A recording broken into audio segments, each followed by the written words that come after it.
The Golden King of the Desert, the story of Mansa. Musa. Imagine a king so rich that he didn't just buy things with gold, he gave it away like it was candy. Imagine a kingdom so big it would take months to walk across, filled with libraries, grand mosques, and busy markets. This isn't a fairy tale. This is the true story of Mansa Musa, the richest man to ever live, and his incredible empire of Mali. 1. The real-life Lion King. Before Musa became king, his family had already done something amazing. A leader named Sundiata Keita, who was nicknamed the Lion King, united different groups of people in West Africa. By the time Musa took the throne in 1312, his kingdom was huge.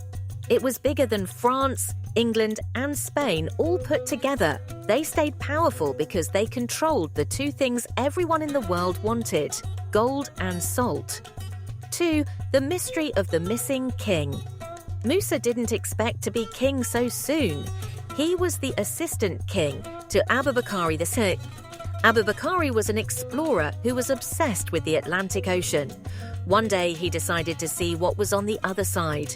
He sailed away with 2,000 ships and thousands of people, and he never came back. Some people think he might have even reached the Americas long before Christopher Columbus. Because he never returned, Musa became the new Mansa, which means king. 3. The most expensive road trip ever. In 1324, Mansa Musa decided to go on a Hajj, a long religious journey to the holy city of Mecca. But he didn't go alone. He brought a moving city with him. 60,000 people, including soldiers, teachers, and doctors. The 80 camels, each one carrying 300 pounds of gold dust. 500 servants, each carrying a staff made of solid gold. As he traveled through the city of Cairo in Egypt, he was so generous that he gave gold to every person he met.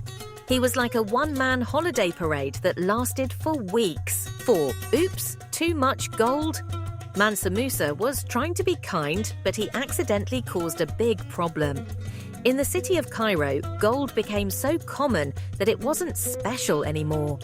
The bread lesson. Imagine if everyone in your school suddenly found $1,000 in their backpack. The person selling pizza at lunch would realize everyone is rich and might start charging $500 for one slice. That's what happened in Egypt. Because there was so much gold, the price of food went way up, and regular people couldn't afford bread anymore. This lasted for 12 years. To help fix it, on his way back home, Musa actually borrowed back some of the gold to help the prices return to normal. 5. Timbuktu, the city of books. When Musa returned home, he didn't just bring back souvenirs, he brought back the smartest people he could find. He hired famous architects and teachers to turn his cities into centers of learning. His favorite city was Timbuktu. He built the Great Mosque, a beautiful building that is still standing today. Sankara University, a super school where thousands of students studied math, science, and the stars. Under Mansa Musa, Mali was so safe that famous travelers wrote that a person could walk alone with a bag of gold and never have to worry about a single thief. How the gold changed things. Who? What happened? The king's friends. They got fancy gifts and became very powerful. Regular families, prices for food went up, making life tricky for a few years. Students, they got to study in some of the best schools in the world. The world. Everyone realized that Africa was a place of incredible wealth and smart ideas. The legacy of the Golden King Mansa Musa passed away in 3037, but the world never forgot him. Even hundreds of years later, European maps showed him sitting on a throne, holding a giant gold coin.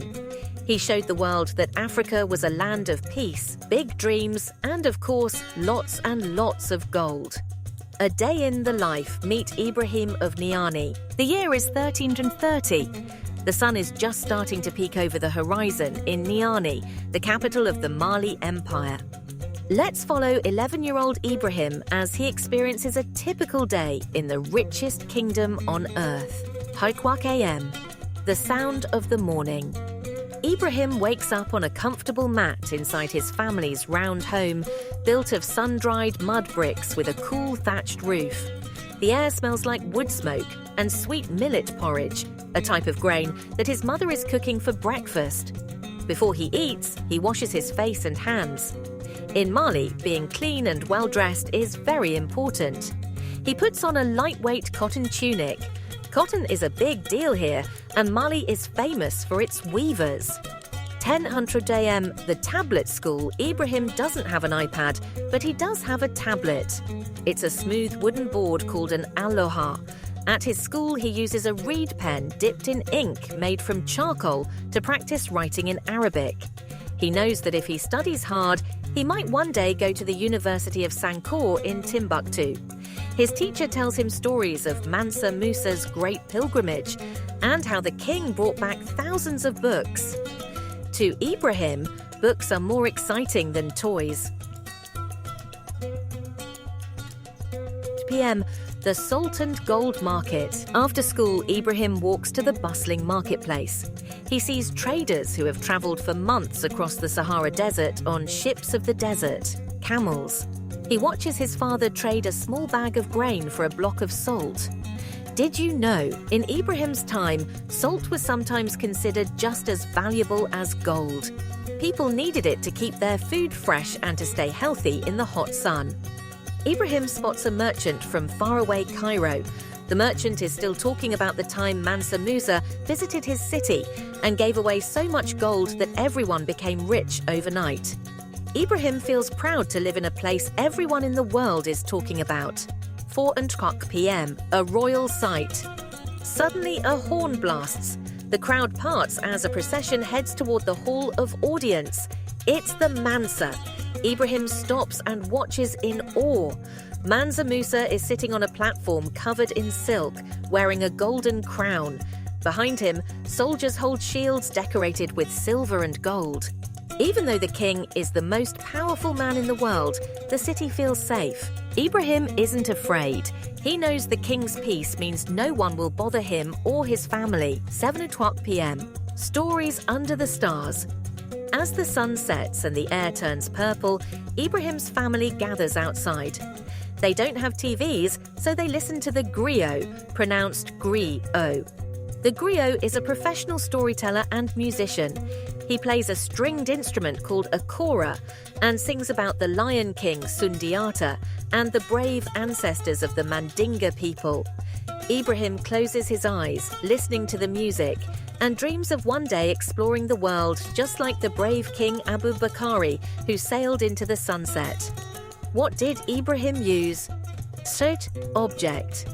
What it was used for? Shonsis aloha, a wooden board for practicing writing. Millet, a grain used to make porridge and bread. Kora, a beautiful 21-string instrument used by storytellers. Gaka earthen salt block, used like money to buy clothes or tools. Ibrahim's world was full of wonder.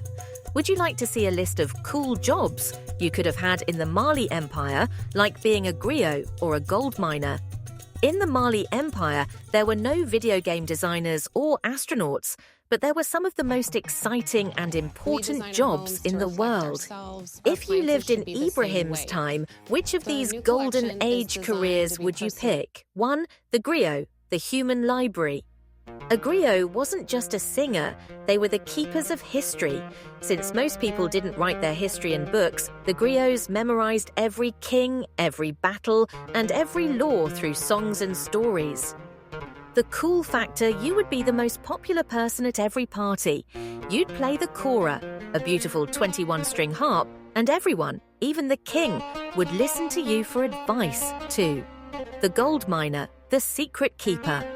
Mali had so much gold that the rest of the world was desperate to find out where it came from. The cool factor, the locations of the gold mines, like Bambouk and Boer, were top secret. Miners used a special silent trade system where they would leave gold in a spot, and traders would leave salt or goods in exchange without ever meeting face to face. 3. The salt trader, the desert voyager. Imagine traveling for 2 months across giant sand dunes with 500 camels. That was the life of a salt trader. The cool factor. Salt was so valuable because it kept food from spoiling in the heat. You were like a walking refrigerator for the empire. You'd cross the Sahara Desert, navigating by the stars at night. 4. The architect, the master builder. Mansa Musa brought back famous architects to build things that had never been seen before in West Africa. The cool factor. You would use a special mix of mud, clay, and wood to build giant structures like the Jingariba Mosque. You'd leave wooden beams sticking out of the walls so that every year you could climb them like a ladder to put a fresh coat of mud on the building. 5. The scholar, the wisdom keeper. If you loved books, Timbuktu was the place to be. It was one of the first college towns in history. The cool factor. You would spend your days reading thousands of handwritten books about the stars, medicine, and math. Some books were so rare they cost more than a horse. Which job fits you best? If you like. Your Mali job is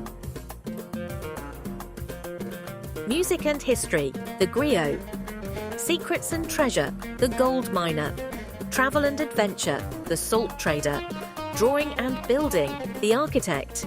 Reading and science, the scholar.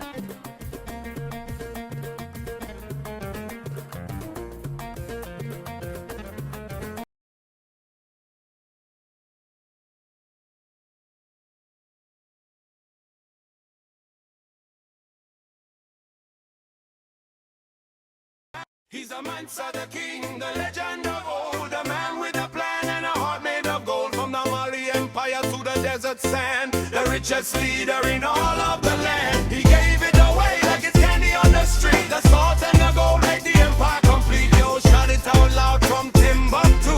Mansa Musa, the king is coming through. Yo, imagine a king with a heart so grand, ruling over miles and miles of West African land, bigger than France, England and Spain in a line. The empire of Mali, yeah, it's his time to shine. He followed the Lion King Sundiata's way, taking the throne in 1312. They say he wasn't just rich, he was smart and bold, controlling the world's supply of salt and gold. He's the Mansa, the king, the legend of old, the man with a plan and a heart made of gold. From the Mali Empire to the desert sand, the richest leader in all of the land. He gave it away like it's candy on the street. The salt and the gold make the empire complete. Yo, shout it out loud from Timbuktu. Mansa Musa, the king is coming through. In 1324 he took a trip for the ages. A story so big it fills up all the history pages. 60,000 people, it was a moving city. 80 camels carrying gold, man, it looked so pretty. In the streets of Cairo, he was passing out the wealth, giving gold to everyone. He didn't keep it for himself. He gave so much away that the prices went high. Even the price of bread reached up to the sky. He's a Mansa, the king, the legend of old, a man with a plan and a heart made of gold. From the Mali Empire to the desert sand, the richest leader in all of the land. He gave it away like it's candy on the street. The salt and the gold make the empire complete. Yo, shout it out loud from Timbuktu. Mansa Musa, the king is coming through.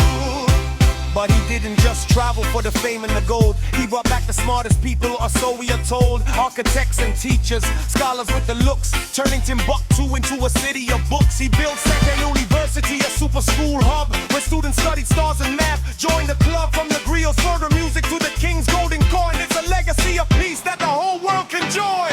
He's a Mansa, the king, the legend of old, a man with a plan and a heart made of gold. From the Mali Empire to the desert sand, the richest leader in all of the land. He gave it away like it's candy on the street. The salt and the gold make the empire complete. Yo, shout it out loud from Timbuktu. Mansa Musa, the king is coming through.